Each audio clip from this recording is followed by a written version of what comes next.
आजचा उपोषणाचा हा 5वा दिवस आहे। काल परवापासून तब्येत थोडीशी नाजूक आहे, पण तरी पण आम्ही SRAचे अधिकारी पोलीस स्टेशनमध्ये आले, त्यांनी विनंती केली की शिष्टमंडळ तुमचं पोलीस स्टेशनला या, चर्चा करूया। म्हणून राजेश कटारनवरे आणि त्यांच्यावर काय शिष्टमंडळ चर्चेसाठी जाणार आहेत। गेले 2 टाईम ते इथं आले होते, त्यांनी आश्वासनं दिली, कामाची केली, पण त्यांनी कोणतंही आश्वासन केलेलं नाही आहे। आणि म्हणून ही शेवटची आणि कायदेशीर दोन्ही प्रकारच्या लढाई आता आम्ही लढणार आहोत।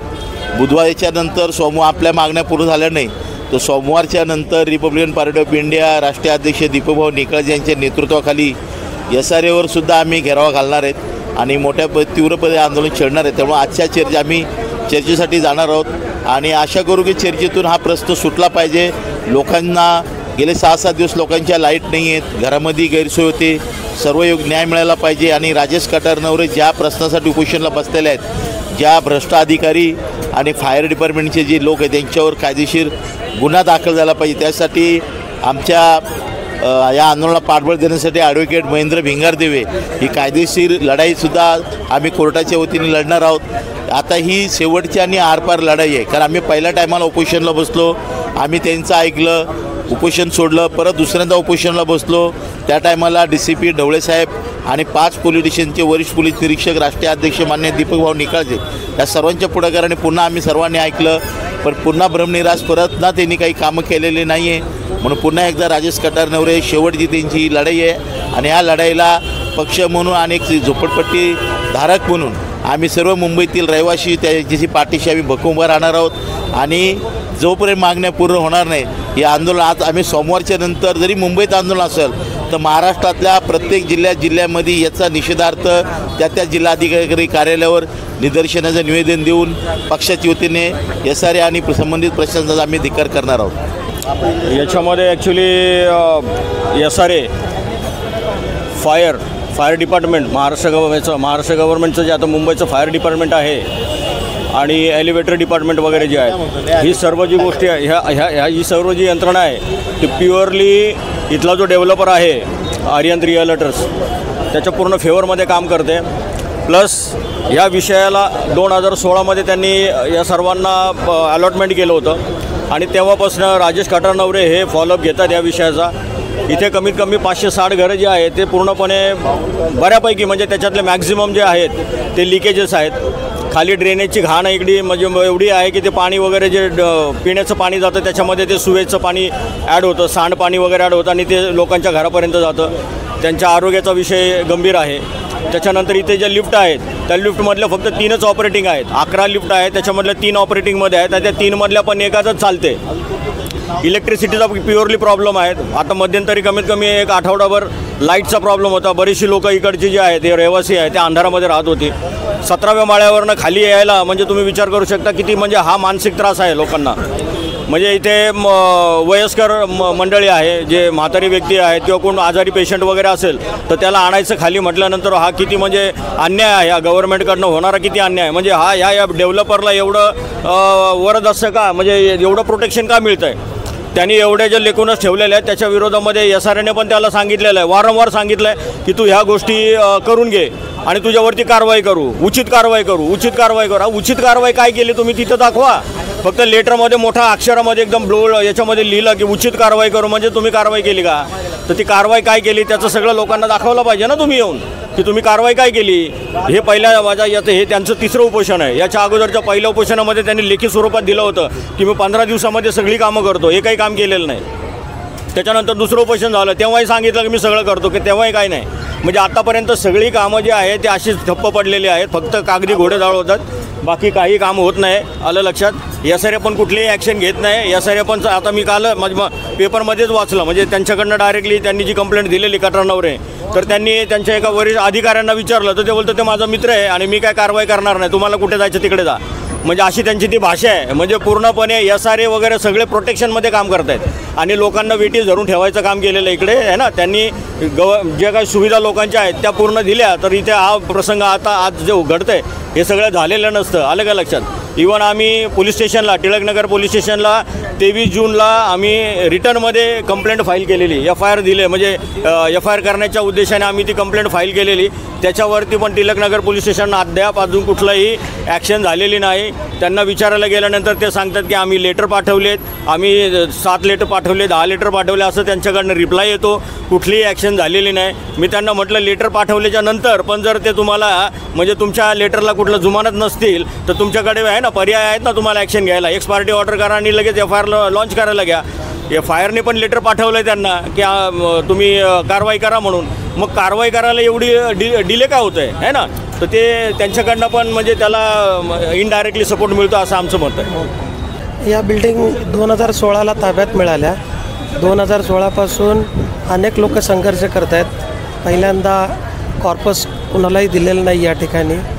जी काही घरांची रचना किंवा घराच्या सभोवतालचं कंपाऊंड असेल, फायरच्या गोष्टी असतील, पाण्याच्या टाकीचा प्रश्न आहे, सांडपाण्याची लाईन आहे त्याचा प्रश्न आहे, अशा अनेक प्रश्न आहे. पण सगळ्यात जीवघेणा प्रश्न म्हणजे घरं लोकांची सगळी गळत आहेत. स्लॅब कधीही पडू शकतो लोकांच्या अंगावर. घरात लहान लहान मुलं आहेत, महिला आहेत. लिफ्टमधली आत्ताच तुम्हाला सगळ्यांनी महाराष्ट्रातली एक घटना बघितली असेल, लहान मुलगा अडकून त्याचा जीव गेला. इथे तर अनेक नादुरुस्त्या अनेक वेळेला अचानक बंद पडते, महिला असतात आणि या ठिकाणी अनेक वयोवृद्ध आहेत. या वयोवृद्धांना वर खाली जाण्याकरता, शाळेतल्या मुलांना येण्याकरता नादुरुस्त लिफ्ट आहेत. कधीही कुठलीही घटना घडू शकते. यासाठी जो पाठपुरावा राजाभाऊ कटारनवरे यांनी केलेला आहे याला सगळ्या रहिवाशांचा, आमचा सगळ्यांचा पाठिंबा आहे. आणि ही तिसऱ्यांदा लढाई आहे. पहिल्या 2दा आम्ही लढाई केली, न्यायानुसार आम्ही मागणी केली, त्यांनी सांगितलं हो आम्ही करू, पण त्यांनी कुठलीही गोष्ट परिपूर्ण केलेली नाही आहे. त्यामुळे ही अंतिम लढाई म्हणून आम्ही सगळे रहिवासी त्यांच्या पाठीशी आहोत. आणि जे काही या लढाईत जे काही सगळ्यांना करावं लागेल, उदाहरणार्थ इथे जर आमच्या मागण्या मान्य नाही झाल्या तर आम्हाला न्यायालयीन लढाई करावी लागेल. तो आमच्यासमोर मोठा म्हणजे आमच्यासमोर उपाय आहे. आम्ही निश्चित जाऊ त्याच्यासाठी. आम्ही सगळेजण या आंदोलनात आहोत आणि सगळ्या रहिवाशांचं ही जी काही घरं आहेत या सगळ्या घरांच्यामध्ये राहणारे रहिवासी आहेत यांच्या आयुष्याच्या, त्यांच्या मुलांच्या पुढच्या भविष्यासाठी ही जी लढाई आहे ही आम्ही लढत राहू.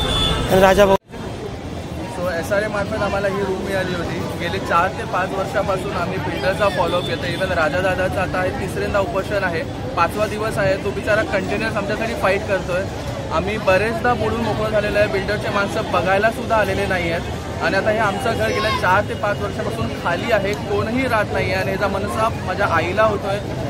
आई आणि आम्ही आता सगळीकडे दुसरीकडे राहतो आहे. हे आमचं स्वतःचं घर असूनसुद्धा, म्हणजे माझा जन्म इकडे झाला, गेल्या 30-32 वर्षापासूनची आमची ही जागा आहे, तरी आम्ही आता इथून बेघर झालेलो आहोत.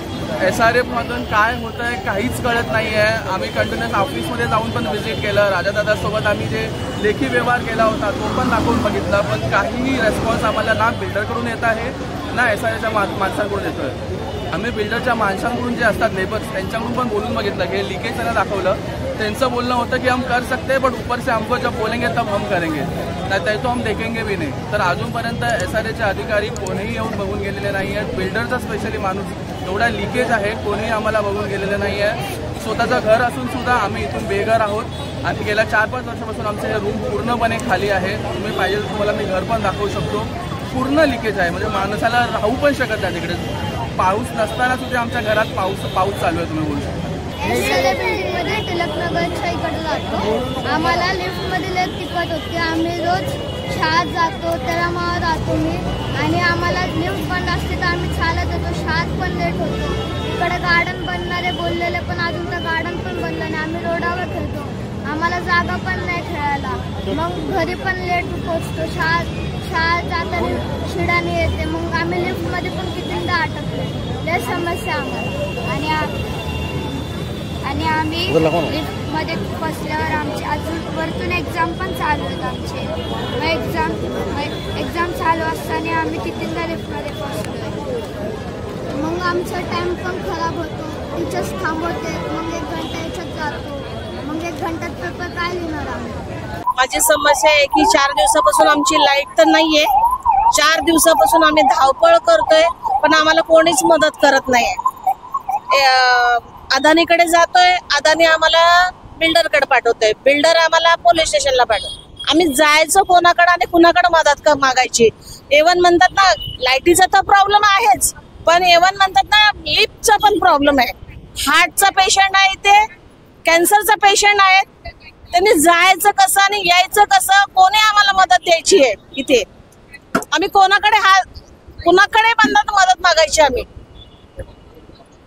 बरं एक प्रॉब्लेम असला तर एक तयार होतो, एक प्रॉब्लेम झाला की एक प्रॉब्लेम तयार होतो. आज म्हणतात ना 5वा दिवस आहे आमचा, आम्हाला लाईटीची सोय नाहीये. अर्धा तास तुम्ही बिना लाईटीचं काढून दाखवा. आम्ही 5 दिवस झाले हे त्रास काढतोय. किती सहन करायचं आम्ही इथे. बरं आम्हाला नुसती थूक लावायची कामं देत आहेत की आता होईल नंतर होईल, उद्या या परवा या. आम्ही जायचं कोणाकडे? अदानीकडे गेलं की तिकडे पाठवतात, तिकडनं गेलं की इकडे पाठवतात. समस्या तर लाईटीची आहे. गेले 4 दिवस झाले लाईट नाही. आमच्या घरात तर नाहीच नाही आहे, पण बाकीच्या घरात पण लाईट नाही आहे. आणि अशा घरात लाईट नाही आहे की तिथं आजारी पेशंट आहे आणि म्हातारी माणसं आहेत, त्यांना सफोकेशन होतं, त्यांना म्हणतात तळमळ करतात ते लाईट नसल्यामुळे. आजारपण असलेली माणसं आहेत, लहान मुलं आहेत, ज्यांच्या परीक्षा चालू आहेत, त्यांना प्रॉब्लेम आहे. अजून पण लाईट आलेली आहे. आजचा 5वा दिवस आहे, अजूनही लाईट आलेली नाही. पोलिसांना कंप्लेंट केली, बिल्डरकडे कंप्लेंट केली, काय कोणीही म्हणतात तर तिथं सहकार्य करत नाहीये. हा करतो तिथे आमची मीटर बॉक्स लावलेला आहे ना, त्याच्या बाजूला संडासाचं बांधून ठेवलंय कुणासाठी, त्या कामगारांसाठी. खाली वायरिंगवरती ते पाणी पडून पूर्ण कुजलेत ते, आणि कोण हात लावायला मागत नाही का, तर तिथं पाणी पडतंय. कसं सर्वाइव्ह करायचं आम्ही. आणि अदानींना सांगितलं तर अदानी म्हणतात की ते आमचा प्रॉब्लेम नाही आहे, बिल्डरचा प्रॉब्लेम आहे. बिल्डर म्हणतात नाही आमचा प्रॉब्लेम नाही, अदानीचा प्रॉब्लेम आहे. मग आम्ही जायचं कुणाकडे? पोलिसांना सांगितलं तर पोलीस जेवढं सहकार्य करायचं तेवढंच करतात. ते फक्त हे देतात की जावा तुम्ही काय असेल ते करून टाका म्हणून. आणि त्यांना सांगितलं की हे लोक नुसता हलवालवीची कामं करतात नुसता. आजचा 5वा दिवस आहे, काही काम झालेलं नाहीये, फक्त एवढी बाथरूम तोडून टाकलेलं आहे बस. दुसरा प्रॉब्लेम आहे लिफ्टचा. लिफ्ट आधी मध्ये कधीही बंद पडते.